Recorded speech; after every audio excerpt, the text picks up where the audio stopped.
Well, now to a Fox Business Alert for you. Inhalers that are supposed to save lives actually have a very dangerous defect, right? Oh. Yeah. Two shots. Hello. Cheryl Casoni from our sister network Fox Business here. I was trying to look over the next script with some a new warning for us. Hey, Cheryl. Well, good morning, Rob and Heather. Hello. Yeah, this is very interesting. So GlaxoSmithKline, they're a British, of course, pharmaceutical company. One of their inhalers looks like it's been leaking a little bit. No, there's no danger to consumers if you have this one inhaler, but they are recalling it just because you're not getting all the inhaling doses that you're going to need. It's the Ventolin HFA 200D.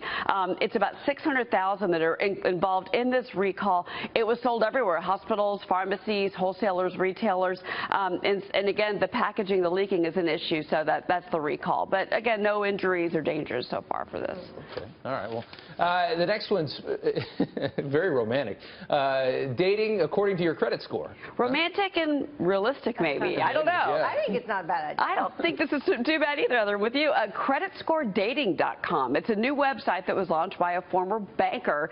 He believes, and he's actually got some data on his site to prove it, that credit score, which of course measures do you pay your bills on time, can you get a mortgage, are all of those things that are part of a relationship and make a good relationship. The Federal Reserve actually did a study that said, yeah, this new dating site, you have to put in your credit score along with other things, and it matches you with people that have a similar credit score to you.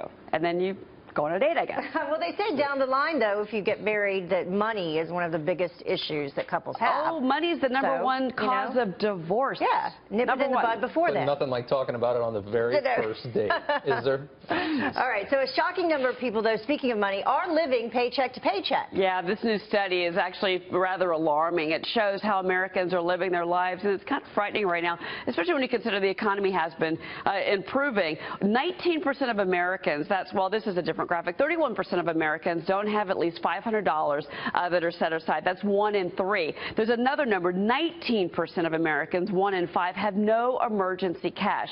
And again, this is families we're talking about.